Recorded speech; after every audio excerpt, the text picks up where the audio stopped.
Hi friends, welcome to the Econista. I'm so glad you're here. The topic for today's video is a topic that I feel like has been all over the news in the past few years, and that is inflation.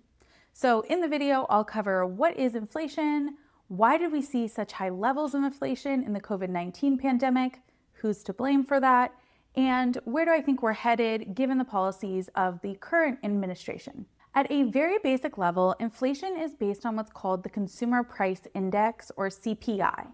And the CPI is a basket of goods, is what they commonly say.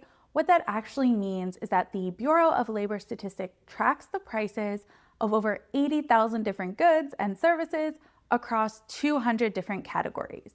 And based on the rate of change in those goods and services, that is our inflation rate. So it's important to note that inflation is a rate, not a value. So for example, if your salary increased 10% last year and 2% this year, the rate of salary increase did decline from 10 to 2%, but your overall salary is still higher than it was last year. So if the inflation rate goes from 10% to 2%, yes, that means that the rate is slowing, but prices are still going up. And actually, that's a good thing. I'll go into that a little bit later in the video, but we actually do want a positive inflation rate. And if you're going to understand inflation, you have to understand what is really one of the core concepts in all of economics, and that is supply and demand. So I'm actually going to walk you through the supply and demand curves and what it looks like when things change and how those curves can shift. If you are familiar with this, you can skip to the next chapter of this video. But even if you've seen this before, if it's been a little while, this might be a helpful refresher. Okay, so I'm not gonna lie, I actually used to be an economics teaching assistant, so I'm really excited to walk you guys through the supply and demand curves. I used to always tell people to understand the curves, not to try to memorize them, so I'm going to talk you through how I would understand the curves if I was viewing this for the first time. Okay, so for supply and demand curves, we have our y-axis is price over here, and then the x-axis along the bottom is quantity. So the first curve is going to be this downward sloping one. And so do we think this is going to be supply or demand? So let's look at what this curve is really telling us. So it's saying that when price is really high, quantity is really low. And when price comes down and is really low, quantity is really high. So that kind of makes sense in terms of demand, because when I buy something, like let's say you're going to buy a car, if the price of that car comes down from $60,000 to $40,000, a lot more people are going to want to buy that car. That makes logical sense to me. And by process of elimination, you could probably guess, but the other curve, this upward sloping, is supply. And again, over here, when price is really low, quantity is also really low, because if you can't charge very much for an item, not many companies are going to want to produce that. Whereas when price is really high, quantity is also really high. So if a company knows that instead of selling their car for $40,000, they can sell it for $60,000, they're going to want to produce a lot more of that car. Then this point in the middle is called our equilibrium point. It's where our supply and demand curves intersect. And based on that point, we can derive the equilibrium quantity and the equilibrium price. That is what the good is going to be sold at in this market. So our equilibrium price is over here and our quantity is down here. And then where things get really interesting is when we actually look at what happens if supply or demand shift. So in the next slide, we're going to look at an increase in demand. So this is the same set of curves we looked at previously. Now our demand is going to increase, so it's going to shift up and to the right here to this new blue line, and that's going to produce our new equilibrium point. Then when we draw out our price and our quantity, we can see that in this situation where there's more demand for the good, our price is going up and so is the quantity. And that sort of makes sense, right? Like if a lot more people want to buy cars at a given time, they are going to bid up the price of those cars because they know there's only so much supply. So people are going to be willing to pay a little bit more to make sure they are getting one of those cars. and companies are going to want to sell more at this higher price. And so that is our new equilibrium where there are more items being sold at a higher price because of this increase in demand. Now let's look at a change in supply. So let's say our supply decreases. So we can't produce as many cars. Maybe there's a chip shortage. And so that's actually going to shift our supply curve up and to the left. This one always seems a little bit weird to me because it's a decrease and it moves up. But when you look at the quantity, I think it makes a little bit more sense. So we're actually moving back in terms of our quantity, which would be a lower supply. So that makes sense that way. And now we have our new equilibrium point here, which leads us to our new price and quantity. So if the supply, I can't produce as many cars, the price of those cars is going to go up, kind of similarly to demand, where people want a car, so they're willing to pay a little bit more to get one of the limited cars that are left. And quantity is going to go down because we're producing less of the good, which makes sense. Now, for the real fun, we're going to look at what happens if our demand increases and our supply decreases and both shifts happen. So here we go. We're moving our demand curve. This is our previous equilibrium point. We're moving our supply. This is the equilibrium point we looked at previously. But now both those shifted curves result in this new equilibrium point. So we'll plot out our price and quantity. And here you can see that when both of these things happen, you have a pretty significant increase in price. So if you look at the previous equilibrium points, they're kind of in the middle. And this increase is greater than either of them because they're both increasing the price. Both the increase in demand and the decrease in supply are pushing that price higher. In terms of our quantity, we actually really can't tell. Because I moved the curves about the same amount, the quantity is flat in this situation, but it's actually going to depend on whether the increase in demand is greater or the decrease in supply. So it could really go either way because they are pushing quantity in opposite directions.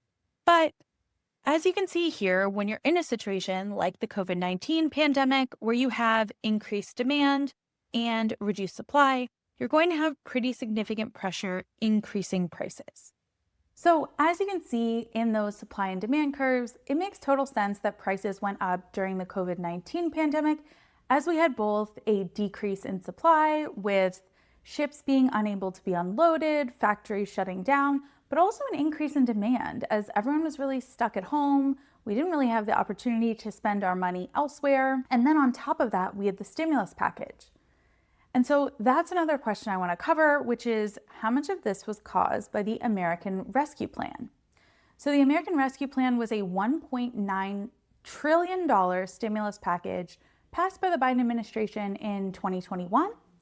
Very basically, typically a stimulus would cause inflation of some quantity depending on how great the stimulus was, just because it's putting more money in the economy and that is going to increase demand.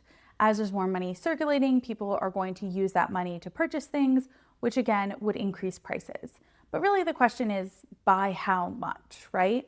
And that was really the question at the time that they were figuring out whether they would pass this bill and exactly what the bill was going to look like. So it's easy now to say in hindsight, oh, well, they shouldn't have passed it. Obviously, that was going to cause inflation. But I think it's helpful to actually look back and see what people were saying at the time. So at the time, the majority of economists were saying that the American Rescue Plan should be passed. And that's not just liberal economists. That includes some very conservative economists like Neil Kashkari and Kevin Hassett, who has actually served on both Trump administrations. There were some dissenters. So famously, Larry Summers came out and said this was the least responsible macroeconomic policy in the last 40 years. Pretty strong words. In hindsight, that looks maybe better than it did at the time. But overall, there was consensus that this really needed to be passed so that the economy didn't slow too much given everything that was happening. Now, in hindsight, economists estimate that the American Rescue Plan probably increased inflation by somewhere between 2 to 4 points, or 25 to roughly 50% of the inflation that we saw was caused by the American Rescue Plan. So not the majority, but definitely a portion. And I think one data point that helps you understand just how much of an impact it might have had is actually looking at the US compared to other similar countries. So I'm going to show you a chart of the inflation rates for the year 2022 to help give you a little bit more context. This chart is showing us the inflation rates for the year of 2022 and how the US compares to other similar economies. So you do see there are some countries over here like France, which had significantly lower rate of 5.2% compared to 8% in the US, but really most similar countries and the G7 average is above 6%. So a little bit lower than what we saw in the US, but still fairly close. The United Kingdom was at 7.9%. They actually had their inflation peak at over 11%. And then you do have countries like Italy that actually have a little bit more inflation, and the OECD average is actually significantly more than what we saw in the United States.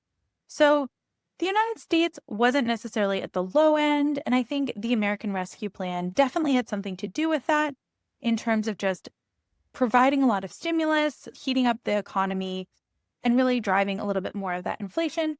But you can really see that a large part of the inflation was driven by global supply and demand effects. All of these countries are seeing inflation rates that are significantly higher than the 2% target rate and fairly close to the 8% we saw in the US. So not as much of a difference here and sort of a mixed bag. So one personal anecdote related to that graph is I was actually living in London at the time of the 2024 election. And the next day I went into the office and everyone was talking about it. And what I heard over and over was people from other countries saying, don't the Americans get it? There's global inflation. Everyone is facing inflation right now. And honestly, I feel like I'm pretty informed. I know economics and I follow a lot of the news, but I really didn't see anyone in the US media covering this. I sort of intuitively knew it, but I thought that was a really good point. We really had a very America-centric focus at this time, and I think we didn't really fully appreciate just how much everyone was struggling with inflation at the time. The other thing I think led people to sort of discount the role of inflation is just the fact that we hadn't seen inflation in the US in a very long time. We had in recent memory the Great Recession and just how painful it was that the unemployment rate didn't improve for so long. And I think a lot of people were critical that the administration at the time should have passed more stimulus. And so that really weighed on people, kind of that recency and the fact that we really haven't seen high inflation in the US in quite a long time. So I'm going to show you a chart that actually lays out the inflation over time in the US to help you get a little historical context. This graph shows us the historical annual inflation rates in the US. And you can see these really high rates here in the 70s and 80s. But after that, the rates have been pretty steady. We did see a little bit of an increase here, around 5% around 1990. But since then, it's been pretty low, pretty consistently around our 2% inflation target, somewhere between 2 and 3%, I would say, with some small deviations. But really what you can see here is we haven't had a significant inflation problem in about 40 years. Since the 1980s was really the last time we saw this really high inflation. And so when we had to decide whether or not to pass the American Rescue Plan, I would argue that honestly, a lot of our data that we were looking at and a lot of recent events really didn't show us much inflation. So it was a bit of a shock that we had such a big increase in inflation. And also, I think realistically, this was just an unprecedented event. We really didn't have a lot of other global pandemics where everyone was locked inside their house and supply chains couldn't function to base a lot of the data on. And there's one more factor driving the pandemic inflation that I just want to mention briefly here, and that is the idea of greedflation or seller's inflation. Basically, that companies realized they could increase their prices and consumers would still keep buying, And so they increased their prices anyway, even when they weren't experiencing supply shocks. This is definitely part of the equation, and I'm going to go into this in more detail in the video around grocery prices in particular. So now that we've set out and understood why inflation happened, what are we going to do now? Shouldn't we be trying to bring the prices back down? As a consumer, yeah, I would like the prices to go back down to where they were before, but economically, this is not what we want to see. So I'm going to explain an example of why this would be a problem to have negative inflation or deflation, which is basically just prices coming down over time. So let's say you want to buy a car, but you think that prices are going to go down, and in a couple months, that car is going to be cheaper. You're not going to buy the car right now. You're going to wait it out for a couple months and try to buy it when the prices are lower. Additionally, if you have money and you think that money is going to be worth more in a few months, you're not going to want to spend it or invest it. You're going to want to hoard your money and wait until the prices come down. And this can create a really dangerous spiral where people hold off on buying products and demand just continues to decline as people expect prices to continue to fall. And we've actually seen historical periods of deflation, both around the Great Depression in the US, and Japan actually dealt with deflation for a very long period. It was very painful for their economy. So the Fed actually strives for a 2% inflation rate target. So now that we understand inflation, why it happened, and why we don't want deflation, I think it's important to call out just what presidents can do to fight inflation. I think there was a lot of frustration that the Biden administration wasn't doing more to handle inflation and bring that back down. But to be honest with you, presidents don't have that much power in fighting inflation. They have the ability to make fiscal policy. So for example, deciding on the stimulus package puts more money in the economy. There's a couple other policies that I'll get to that presidents may do which have an impact on inflation.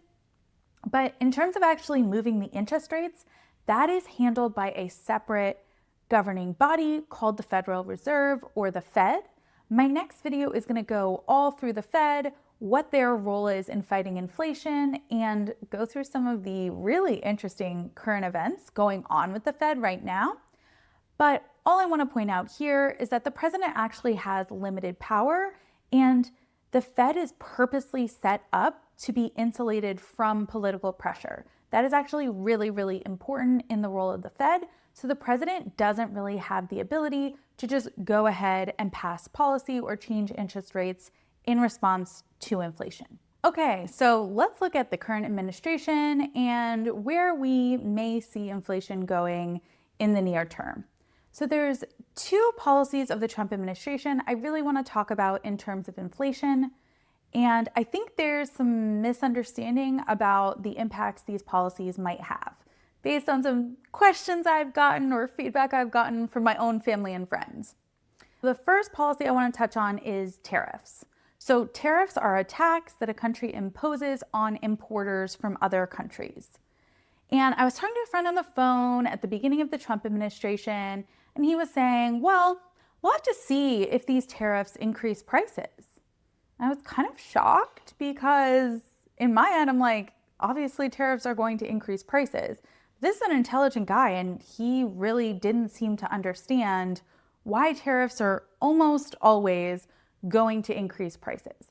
So I'm going to talk you through the only way that tariffs don't increase prices, and then you'll understand why this is very unlikely to happen. Okay, so let's say I'm an importer of goods. Now I have to pay tax of 10%, a 10% tariff when I import my goods to the US. So if I'm making cars and the car cost me $10,000 to make, there's now a 10% tariff, and so it's going to cost me $11,000. My options are to absorb that cost or to pass some of that cost to consumers in the forms of higher prices. The only way that tariffs don't increase prices is if I, as the importing company, decide to eat 100% of that increased cost and take that out of my profits. And not only does one importer have to decide this, but all the companies that are importing goods have to decide this. And honestly, given what we've seen in the pandemic with greedflation and just understanding how companies work, I think it's very, very unlikely that all these companies are going to decide to decrease their profits and just take the hit on tariffs. Some of them are going to pass some or all of that increase in price onto consumers. And that is going to, unfortunately, increase prices. The second policy that I want to talk about is the war in Iran, and particularly the impacts on the Strait of Hormuz. So the Strait of Hormuz controls about 20% of the world's oil. And because of the war currently going on, that is causing the strait to be shut down. Now, I know that there's some confusion about the impacts of this because my dad actually was talking to me on the phone and mentioned that he didn't understand why US oil prices are going up, and maybe these people are just increasing their prices because they can. And that is because we as a US actually produce enough oil for ourselves. So we don't need to consume foreign oil that is coming out of the Strait of Hormuz. So in his head, since we're not consuming that oil, our prices shouldn't go up. Now that's not actually how things work, and it's pretty predictable that prices are going to go up when supply is decreased this much. So oil is a global market. A lot of countries don't produce their own oil and they import it, they buy from other countries globally. So when you have 20% of the world's oil not being able to be shipped and consumed, those countries that purchase that oil are going to look for oil elsewhere, and they are going to bid up the price by increasing the demand for the remaining oil. And we know this, right? When we went through the supply and demand curves, as supply decreases, prices are going to go up. So that is just basic economics. As long as you understand that oil is a global market, it's very, very straightforward that reducing the supply this much is going to increase prices. So where does this leave us currently in terms of inflation? The last inflation figures we have are from May of 2026. And at that time, inflation was 4.2% year over year. Again, a reminder, this is on a target of 2%. And so that 4.2% is actually the highest inflation level we've seen since April of 2023. And a significant factor called out in why inflation was this high was energy costs. So energy has been up over 23% year over year, and gasoline prices are up over 40% year over year. So that is really meaningful in the overall inflation in the economy. Hopefully this video was a helpful explainer on what inflation is and why it felt like everything was getting more expensive around the pandemic. Before we dive into some of the other items that are driving the affordability crisis, like housing, healthcare, education, I'm going to talk you through the Federal Reserve in my next video and what role they play in fighting inflation and in our economy overall. There's actually been some really interesting developments recently with a new Fed chair being appointed, so make sure to tune in to understand what's going on with the Fed. I'm Teresa, and I studied economics so you don't have to.